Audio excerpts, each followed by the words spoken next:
आज आप लोगों को कुछ कहना चाहते हैं। प्रसंग दिवाली का चल रहा है, प्रसंग रिद्धिधारी महामुनिराज का चल रहा है।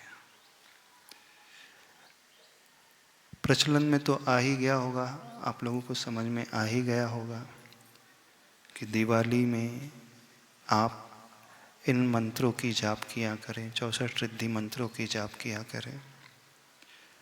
एक विशेष बात बताना चाहते हैं। जब हम लोग ब्रह्मचारी अवस्था में थे,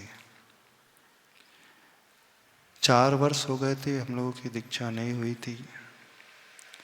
सभी ब्रह्मचारी वर्ग आचार्य भगवान के चरणों में हमेशा भावना रखते थे कि आचार्य श्री हम लोग मोक्ष मार्ग में आगे बढ़ना चाहते हैं, दैगंबरी दीक्षा चाहते हैं, विशुद्धि को बढ़ाना चाहते हैं, कर्मों की निर्जरा करना चाहते हैं। हम सबके जीवन का लक्ष्य तो यही है। तो आचार्य भगवान हमेशा यही कहते थे, विशुद्धि बढ़ाओ, साधना करो और अपना उपयोग जैसा जैसा बताया जा रहा है उस साधना में लगाओ। 3 वर्ष हो गए, उसके बाद भी जब कुछ नहीं हुआ तो आचार्य भगवान ने एक बात कही थी, बहुत अच्छे से विशुद्धि बढ़ाना चाहते हो तो आप सभी लोग, सभी ब्रह्मचारी 64 रिद्धि के व्रत करना शुरू कर दो। 64 रिद्धिधारी मुनिराज का जो गंधर्व वलय विधान है वो करना शुरू कर दो। क्योंकि जब भी किसी ब्रह्मचारी की दीक्षा होती तो दीक्षा के पूर्व यही 64 रिद्धिधारी महामुनिराज की विशेष पूजा की जाती और उसके बाद ही दीक्षा होती। तो जब से गुरुदेव ने संकेत दिया, सभी ब्रह्मचारी लोग इन 64 रिद्धि विधान को करने लगे और उन व्रतों का अच्छे से पालन करने लगे, उपवास करने लगे। और जैसे ही ये साधना शुरू की तो उसका परिणाम इतना निकल कर के आया, बहुत शीघ्र हम लोगों की मुनि दीक्षा हो गई। तो जीवन में विशेष रूप से यदि हम अपने लक्ष्य को पाना चाहते हैं, अपने साध्य को सिद्ध करना चाहते हैं, तो उसका सर्वोत्कृष्ट उपाय है 64 रिद्धिधारी महामुनिराज की पूजा करें, उन 64 रिद्धि मंत्रों की जाप करें और हो सके तो 64 रिद्धि मंत्रों के साथ उन व्रतों को उपवास पूर्वक करेंगे तो बहुत जल्दी लाभ होता है। इसका लाभ लौकिक और पारलौकिक दोनों ही क्षेत्रों में होता है, क्योंकि ये मंत्र विशेष रूप से सीधे भगवान महावीर स्वामी से निकलकर गौतम गंधर्व परमेष्ठी ने झेले और उन्हीं गौतम गंधर्व परमेष्ठी द्वारा कहे गए गंधर्व वलय के मंत्र हैं। ये मंत्र विशेषकर मुक्ति को पाने के लिए जो आकांक्षी रहते हैं, दुखों से मुक्त होना चाहते हैं, अपने आप को ऊपर उठाना चाहते हैं, हर प्रकार की साधना के फल को प्राप्त कराना चाहते हैं, तो मुनि महाराज के लिए भी विशेष रूप से कहा कि इन रिद्धि संपन्न मुनिराजों को याद करो, उनकी जाप दो और उस गंधर्व वलय मंत्र का पाठ किया करो। देखें, जो पाठ करने वाले वे भी मुनिराज, जाप देने वाले मुनिराज, और जाप किसकी दे रहे हैं? वे रिद्धि संपन्न महामुनिराज की जाप दे रहे हैं। क्योंकि एक बार उन्हें रिद्धि प्रकट हो गई तो समझना वो गारंटी हो गई उनके भावलिंगी संतत्व की, यानी उनकी साधना बहुत उत्कृष्ट दर्जे की है। कोई बाहर की साधना, दिखावे की साधना नहीं, उनकी साधना भीतर की साधना है। इसलिए सभी मुनिराज के लिए कहा कि इन विशेष मंत्रों की जाप अवश्य दिया करें। अब जो श्रावक है, श्रावक तो अपने जीवन में हमेशा परेशान ही रहता है। श्रावक अपने जीवन को सुखी बनाना चाहता है, दुखों से मुक्ति चाहता है, ये बात अलग है। उसका सुख का लक्ष्य जो है सांसारिक होता है, भोगोभोग की सामग्री होता है। लेकिन जो विवेकी श्रावक होते हैं, समझदार होते हैं वह असमीचीन लक्ष्य को चुनते हैं और मूल रूप से उस मोक्ष पुरुषार्थ वाले लक्ष्य को चुन करके उन व्रतों को करते हैं। और कहा भी है आगम में, इवन श्रावक के लिए भी कहा है, जब आप भगवान के पास जाते हो दर्शन करने के लिए तो कौन से उद्देश्य को लेकर के जाना चाहिए? वंदे तद्गुण लब्धये। ये मुख्य उद्देश्य एक श्रावक का भी होना चाहिए। जो ऐसे उद्देश्य को लेकर के जाएगा उसे सांसारिक सुख तो अपने आप ही बिना मांगे ही मिल जाएंगे, लेकिन जहाँ गहरी श्रद्धा होगी तो ये लाभ उन्हें होगा। तो उसी बात को ध्यान में रखते हुए हर एक व्यक्ति को इन 64 रिद्धिधारी मुनिराज को स्मरण में हमेशा लाना चाहिए, उनकी जाप हमेशा देना चाहिए। और जब प्रसंग 9 वर्ष का आ रहा है, दीपावली का आ रहा है, तो इन मंत्रों को तो और अच्छे से आप रात्रि भर जाग करके पूरे के पूरे मंत्रों को पढ़ सकते हैं। और जो व्यक्ति इनके एक एक गुणों को समझ करके पढ़ेगा तो उसकी विशुद्धि कई गुना बढ़ेगी, उसका भाव भी लगेगा, वो विजुअलाइजेशन भी बहुत अच्छे से कर पाएगा। और जो बिना गुणों को पढ़े समझे हुए करेगा, लाभ तो उसे भी होगा पर लाभ कम होगा।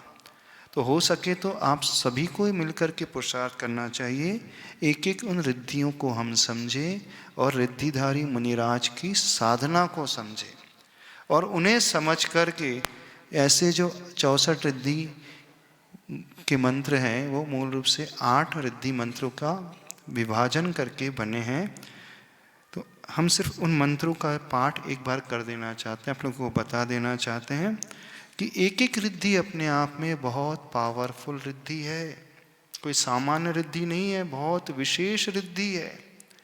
यदि आपने विशुद्धि को बढ़ाते हुए इन रिद्धि मंत्रों का जाप करने शुरू कर दिया तो आप स्वयं अपने जीवन में कई प्रकार के चमत्कार होते हुए, घटित होते हुए देखोगे।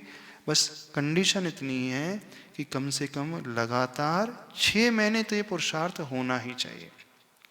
क्योंकि प्राय क्या होता है, हर एक व्यक्ति कोई भी अच्छा कार्य शुरू तो करता है, कुछ दिन करता है, फिर उसे भूल जाता है अथवा प्रमाद में आकर के छोड़ देता है, अथवा कौन करे। नहीं, आगम में आता है कोई व्यक्ति यदि 6 मास तक लगातार तत्वों का चिंतन करने लगे तो नियम से सम्यक दर्शन उत्पन्न होता है। पश्चन सन्न मासम ऐसा एक शब्द आता है, उस 6 महीने में उसे देख लेता है। तो बस एक पुरुषार्थ सभी को करना है, लगातार नॉन स्टॉप 6 महीने तक इन रिद्धिधारी मुनिराज को स्मरण करते हुए जाप करें। तो उसमें जो प्रथम रिद्धि आती है, ओम ह्रीम अवधि ज्ञान बुद्धि रिद्धिधारी ऋषिभ्यो नमः। दूसरी ज्ञान रिद्धि आती है, ओम ह्रीम मनः पर्यय ज्ञान बुद्धि रिद्धिधारी ऋषिभ्यो नमः। तीसरी बुद्धि रिद्धि आती है, ओम ह्रीम केवल ज्ञान बुद्धि रिद्धि धारी ऋषिभ्यो नमः। चौथी आती है, ओम ह्रीम बीज बुद्धि रिद्धिधारी ऋषिभ्यो नमः। पांचवी, ओम ह्रीम कोष्ठ ज्ञान बुद्धि रिद्धिधारी ऋषिभ्यो नमः। ओम ह्रीम पादानुसारिणी बुद्धि रिद्धिधारी ऋषिभ्यो नमः। ओम ह्रीम संभिन्न श्रोत्रत्व बुद्धि रिद्धिधारी ऋषिभ्यो नमः। ओम ह्रीम दूरास्वादित्व बुद्धि रिद्धिधारी ऋषिभ्यो नमः। ओम ह्रीम दूर स्पर्शत्व बुद्धि रिद्धिधारी ऋषिभ्यो नमः। ओम ह्रीम दूर घ्राणत्व बुद्धि रिद्धिधारी ऋषिभ्यो नमः। ओम ह्रीम दूर श्रवणत्व बुद्धि रिद्धिधारी ऋषिभ्यो नमः। ओम ह्रीम दूरदर्शित्व बुद्धि रिद्धिधारी ऋषिभ्यो नमः। ओम ह्रीम दश पूर्वित्व बुद्धि रिद्धिधारी ऋषिभ्यो नमः। ओम ह्रीम चतुर्दश पूर्वित्व बुद्धि रिद्धिधारी ऋषिभ्यो नमः। ओम ह्रीम अष्टांग महानिमित्त बुद्धि रिद्धिधारी ऋषिभ्यो नमः। ओम ह्रीम प्रज्ञा श्रमण बुद्धि रिद्धिधारी ऋषिभ्यो नमः। ओम ह्रीम प्रत्येक बुद्धि रिद्धिधारी ऋषिभ्यो नमः। अंतिम बुद्धि रिद्धि आती है ओम ह्रीम वादित्व बुद्धि रिद्धिधारी ऋषिभ्यो नमः। इस प्रकार ये 18 रिद्धियाँ जो होती हैं ये बुद्धि रिद्धि मानी जाती है। जो व्यक्ति ज्ञान का विकास चाहता है इन 18 मंत्र को विशेष रूप से पढ़े। इसके बाद आती है क्रिया रिद्धि, विक्रिया रिद्धि, विक्रिया रिद्धि जो 11 प्रकार की आती हैं उसमें 19वें नंबर की ओम ह्रीम अणिमा विक्रिया रिद्धि धारी ऋषिभ्यो नमः। ओम ह्रीम महिमा विक्रिया रिद्धिधारी ऋषिभ्यो नमः। ओम ह्रीम लघिमा विक्रिया रिद्धिधारी ऋषिभ्यो नमः। ओम ह्रीम गरिमा विक्रिया रिद्धिधारी ऋषिभ्यो नमः। ओम ह्रीम प्राप्ति विक्रिया रिद्धिधारी ऋषिभ्यो नमः। ओम ह्रीम प्राकाम्य विक्रिया रिद्धिधारी ऋषिभ्यो नमः। ओम ह्रीम ईशत्व विक्रिया रिद्धिधारी ऋषिभ्यो नमः। ओम ह्रीम वशित्व विक्रिया रिद्धिधारी ऋषिभ्यो नमः। ओम ह्रीम अप्रतिघात विक्रिया रिद्धिधारी ऋषिभ्यो नमः। ओम ह्रीम अंतर्धान विक्रिया रिद्धिधारी ऋषिभ्यो नमः। ओम ह्रीम सकाम रूप विक्रिया रिद्धिधारी ऋषिभ्यो नमः। इस प्रकार ये 29 रिद्धियाँ हो गई, इसमें से 11 विक्रिया रिद्धियाँ हो गई। अब आप लोग चाहो तो अर्घम निर्वपामिति स्वाहा भी बोल सकते हैं धूप खेते हुए, अथवा जब जाप देते हैं तो नमः शब्द का प्रयोग करते हैं। और जब आप अर्घ आदि चढ़ाते हैं, जाप आदि देते हैं तो उसमें अर्घम निर्वपामिति स्वाहा प्रयोग करते हैं। हाँ, जो आप पूजन में करते हैं उसमें भी स्वस्ति क्रियाशु परमर्शयोना पूजा में भी आती है।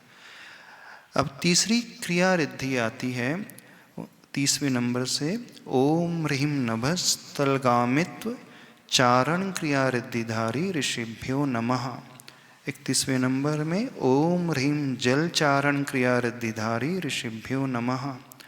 ओम ह्रीम जंघाचारण क्रिया रिद्धिधारी ऋषिभ्यो नमः। ओम ह्रीम फल पुष्प पत्र चारण रिद्धिधारी ऋषिभ्यो नमः। ओम ह्रीम अग्नि धूम्र चारण क्रिया रिद्धिधारी ऋषिभ्यो नमः। ओम ह्रीम मेघधारा चारण क्रिया रिद्धिधारी ऋषिभ्यो नमः। ओम ह्रीम तंतुचारण क्रिया रिद्धिधारी ऋषिभ्यो नमः। ओम ह्रीम ज्योतिषचारण क्रिया रिद्धिधारी ऋषिभ्यो नमः। ओम ह्रीम मरुच्चारण क्रिया रिद्धिधारी ऋषिभ्यो नमः। इस प्रकार ये 38 तक क्रिया रिद्धिधारी ऋषियों को हमने नमस्कार किया। जो व्यक्ति तप की साधना विशेष रूप से बढ़ाना चाहता है, जिसका शारीरिक बल कमज़ोर है, तप नहीं कर सकता लेकिन चाहता है कि मैं तप कर पाऊँ, तो तप रिद्धिधारी मुनियों की जाप अवश्य दें।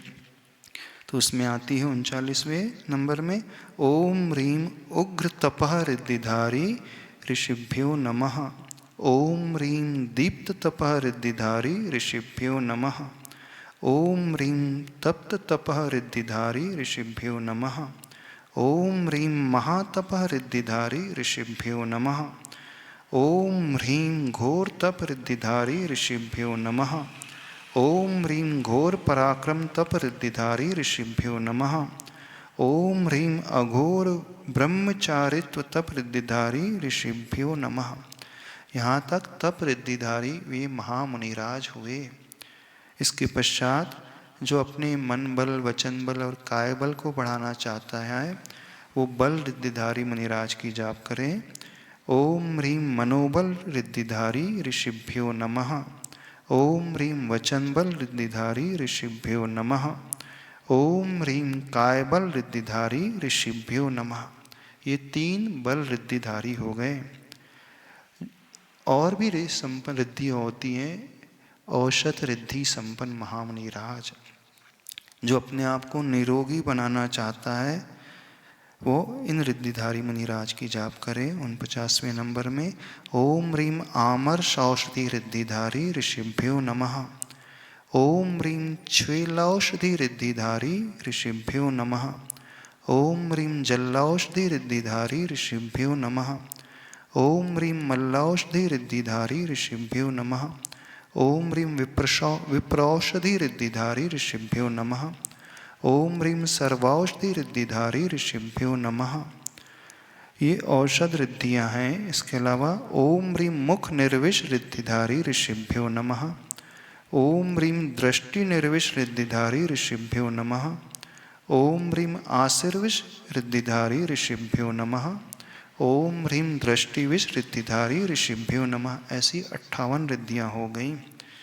इसके पश्चात आती हैं रस रिद्धिधारी मुनिराज, अर्थात ऐसी रिद्धियाँ होती हैं उनकी अंजलि में गया नीरस आहार रसों से संपन्न हो जाता है। ओम ह्रीं क्षीरस्रावी रस रिद्धिधारी ऋषिभ्यो नमः। ओम ह्रीं मधुस्रावी रस रिद्धिधारी ऋषिभ्यो नमः। ओम ह्रीं अमृतस्रावी रस रिद्धिधारी ऋषिभ्यो नमः। ओम ह्रीं सर्पिस्रावी रस रिद्धिधारी ऋषिभ्यो नमः। ऐसी 62 रिद्धि और अंतिम 2 रिद्धियाँ होती हैं अक्षीण रिद्धि। ओम ह्रीं अक्षीण महानस रिद्धिधारी ह्रीशिभ्यो नमः। ओम ह्रीं अक्षीण महालय रिद्धिधारी ह्रीशिभ्यो नमः। ऐसी 64 रिद्धि हो गई। ओम ह्रीं चतुष्षष्टि रिद्धिधारी ह्रीशिभ्यो नमः। ये 64 रिद्धियाँ विशेष रिद्धियाँ कहलाती हैं। इन रिद्धियों का पाठ, इनका जाप हर एक व्यक्ति को करना चाहिए। और आप लोग तो धनतेरस से लगातार 3 दिन तक तो विशेष रूप से इन रिद्धि मंत्रों का जाप किया करें, और रात्रि में दीपावली में तो पूर्ण रात जागरण करके इन रिद्धि मंत्रों का जाप करें तो बहुत अच्छा होगा। हाँ, आगे चलें।